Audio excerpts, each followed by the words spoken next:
आंसू नहीं, उत्तर चाहिए मुझे, उत्तर चाहिए मुझे। वो नाम, वो नाम, वो नाम चाहिए, वो नाम चाहिए जिसने लंकेश की बहन के सम्मान और लंका के स्वाभिमान पर प्रहार करने का दुस्साहस किया है।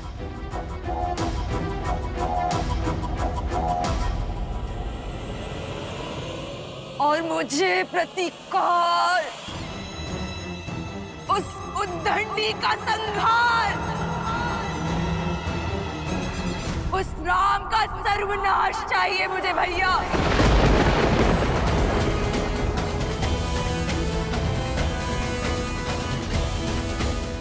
क्या दोष था मेरा, एक माँ का, जो अपने पुत्र की खोज में भटक रही थी। क्या दोष था मेरे शंभू का, मेरे पुत्र का, जो बिना किसी भूल के मृत्यु दंड का भागी हो गया भैया।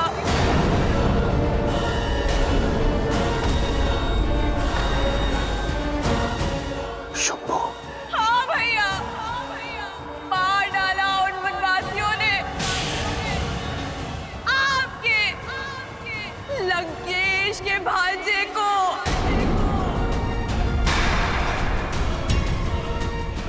मेरे रूप के साथ साथ मेरी आत्मा भी छलनी कर दी उन लोगों ने भैया। जब दंडक में ये सब हो रहा था तो क्या कर और दूषण मौन थे? नहीं भैया, वो मौन नहीं थे, किंतु अब वो सदा सदा के लिए मौन हो गए हैं भैया।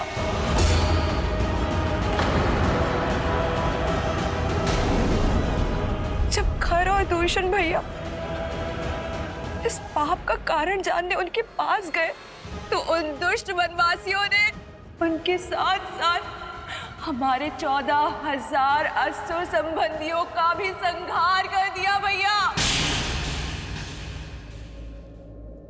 राम और लक्ष्मण ने राक्षसों के विरुद्ध युद्ध का शंखनाद कर दिया भैया। और वो सीता, मेरा आपकी बहन का अपमान देखकर प्रसन्न हो रही थी भैया। मुझे प्रतिकार चाहिए भैया, हाँ, प्रतिकार चाहिए भैया।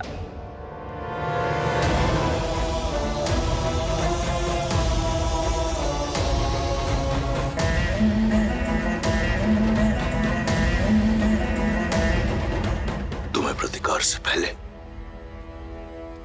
उपचार की आवश्यकता है शूर्पणखा। इससे पहले कि तुम्हारे मन के घाव भरे, आवश्यक है कि तुम्हारे शरीर के घाव भरे। हमारे राजवैद्य सुसैन अपनी चिकित्सा से तुम्हारे रूप को पुनः लौटा देंगे।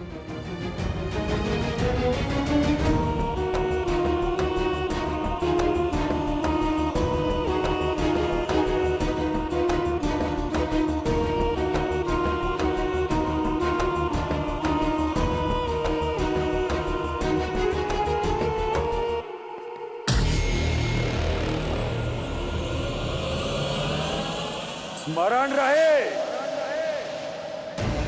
जो इस कक्ष में बीता है उस पर कोई संवाद, कोई चर्चा नहीं होगी। मेरे बहन के इस अपमान की चर्चा अगर इस कक्ष के बाहर निकली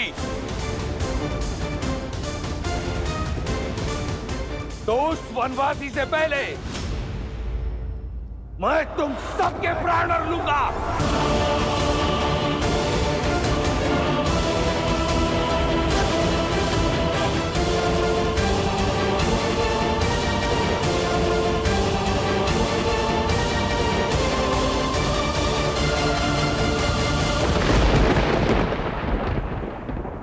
तुम लंका के सर्वश्रेष्ठ गुप्तचर हो।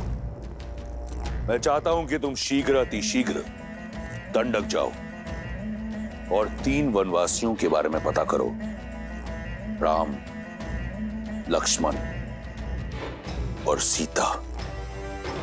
वो उस वन में क्या कर रहे हैं, उनका उद्देश्य क्या है, मुझे सूक्ष्म विवरण चाहिए। मैं सब कुछ जानना चाहता हूं। जैसी आज्ञा लंकेश।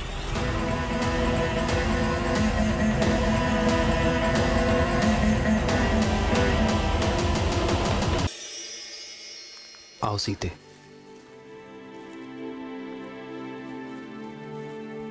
हम कहाँ जा रहे हैं आर्य? कल जो हुआ उसके बाद तुम्हारे मन में उपजे भय से मैं परिचित हूं सीते।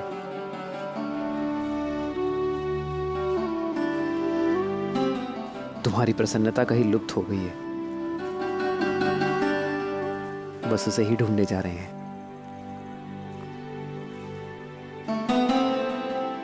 और मुझे विश्वास है कि अपनी सीते की प्रसन्नता मैं ढूंढ लूंगा।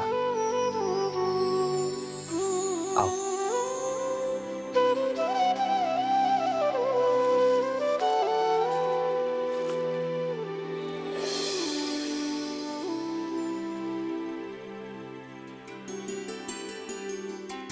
प्रेम समर्पण करुणा ज्ञान से है भरा दो प्यारा नाम। जय सिया राम, जय जय सिया राम।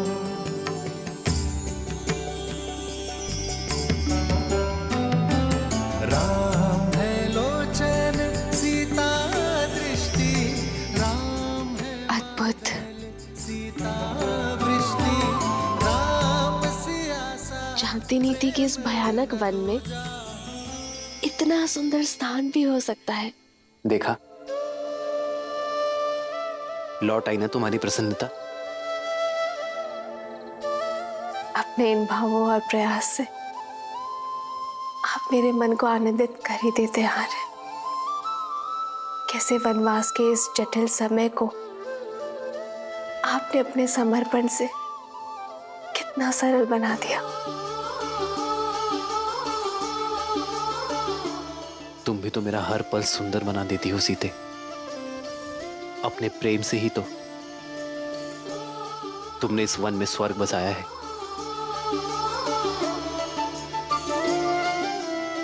मेरा ये कर्तव्य है कि कभी कभी इस ऋण को चुकाने का प्रयास करो। जन्म जन्म का और वैसे भी सीते, संगम, जीवन छोटे छोटे पलों में ही तो बसता है। सीता हर क्षण भवधन। भविष्य की चिंता करने से श्रेष्ठ तो यही है एक है पौष, कि हम हर पल एक समर्पण, वर्तमान में आनंद को ढूंढे। है रूप तो दूजा दर्पण। ठीक कहा आपने आर्य। मैं इस आज को, इस क्षण को, इस प्रेम को सजो लेना चाहती हूँ जीवन भर के लिए।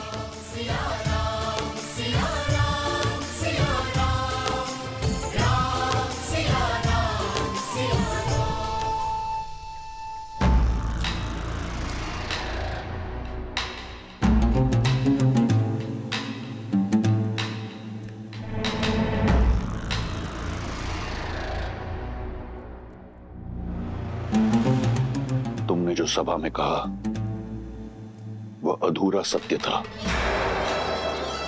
मैं पूर्ण सत्य जानना चाहता हूं। तुम्हारे साथ दंडक में क्या हुआ शूर्पणखा? सत्य ये है कि मैं आपको दिया हुआ अपना वचन पूर्ण करना चाहती थी भैया। संसार की हर सबसे सुंदर वस्तु का स्वामी है मेरा भाई, परंतु यदि संसार की सबसे सुंदर स्त्री उसके पास ना हो तो ये गर्व अधूरा है भैया। और उसी को पूर्ण करने के लिए मैं सीता के हरण के लिए गई थी और मेरा पुत्र शंभु मेरे इस उद्देश्य को पूर्ण करने के लिए मेरे साथ गया था,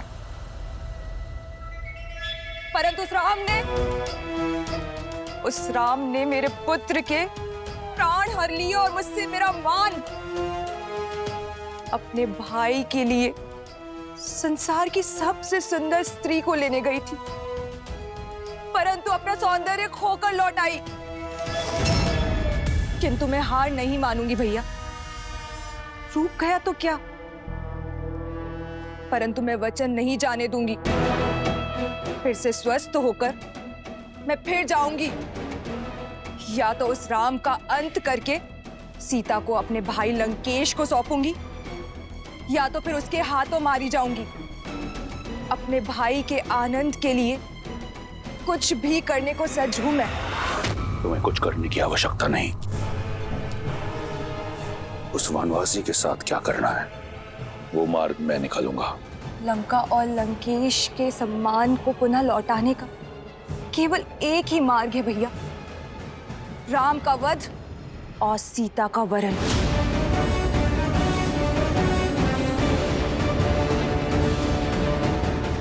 अपने बलिदानों के बदले केवल और केवल अपने भाई की प्रसन्नता चाहती है ये बहन।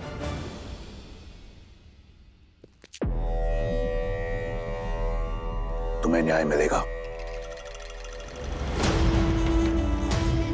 और लंका को उसके अपमान का प्रतिकार।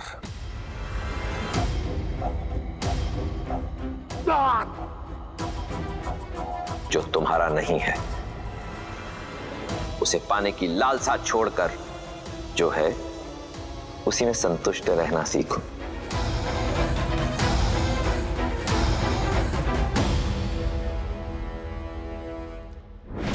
जब मन में संशय का नाद हो तो न्याय का डंका नहीं बजता है। मैं जानती हूं भैया कि महादेव को दिए हुए वचन के कारण आप चिंतित हैं, परंतु अब तो वो भी आड़े नहीं आएगा भैया, क्योंकि अब आप सीता पर दृष्टि नहीं डाल रहे हैं, आप प्रतिशोध ले रहे हैं अपनी बहन और अपने वंश पे किए गए अपमान का।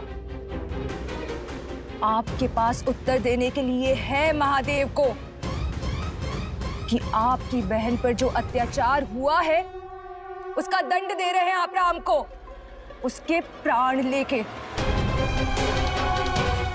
एक अबला विधवा का उद्धार करने के लिए उससे विवाह किया।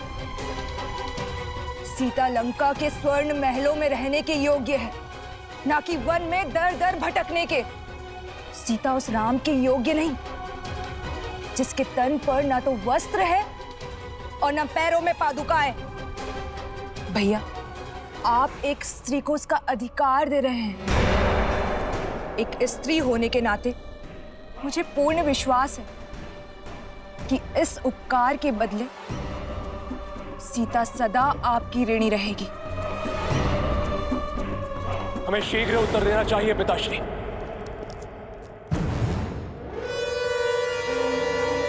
ये प्रहार हमारी कुल की गरिमा पर हुआ है, हम इसका प्रतिशोध अवश्य लेंगे।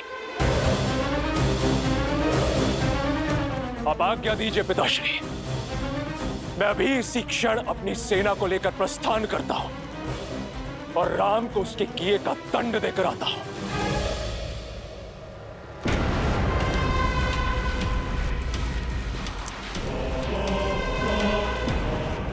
मुझे तुम्हारे शौर्य पर गर्व है। भैया, इस विषय पर हमें शांति से विचार करना चाहिए। राम साधारण मनुष्य नहीं लगते। ताड़का, महाकपाल, राज जैसे असुरों का अंत किया है उन्होंने। उन्हें हराना सरल नहीं होगा भैया। भैया, नीति तो यही कहती कि हमें राम से संवाद करना चाहिए, उनका पक्ष भी सुनना चाहिए। नारी का सम्मान करने वाले, अहिल्या को मुक्त कराने वाले धर्मात्मा ने किसी कारणवश शूर्पणखा पर प्रहार किया होगा।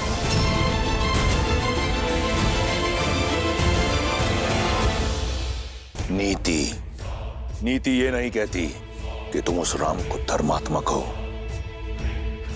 मूर्ख।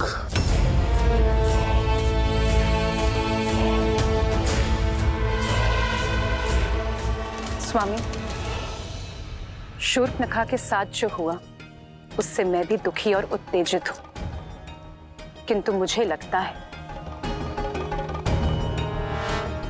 कि सत्य उससे अधिक बड़ा है जितना शूर्पणखा ने बताया।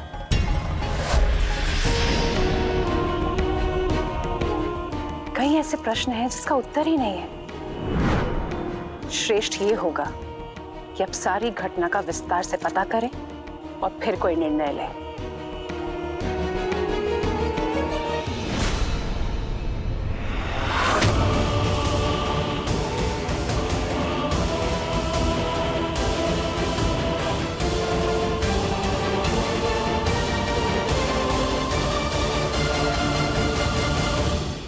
दो 210, 211, 212।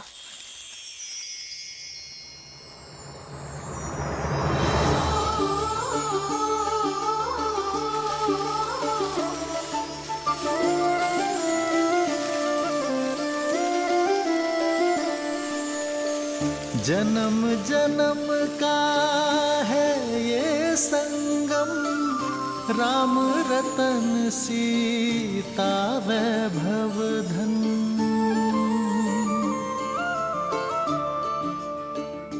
213, 214, 215, 216, 217।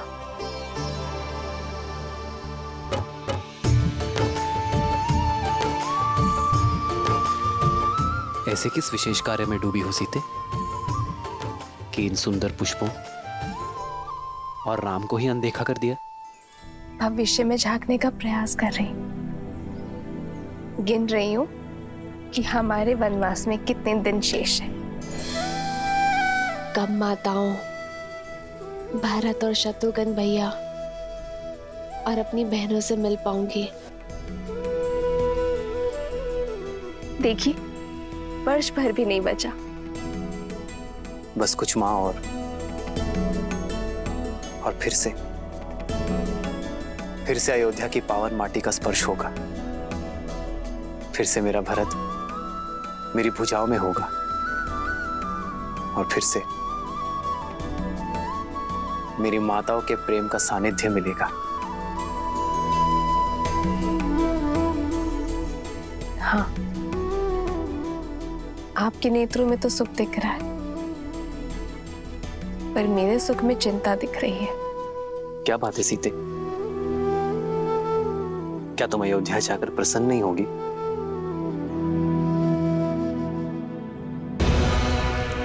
इस विशेष कार्य पर जा रहे हैं लंकेश। अचानक कहां प्रस्थान कर रहे हैं?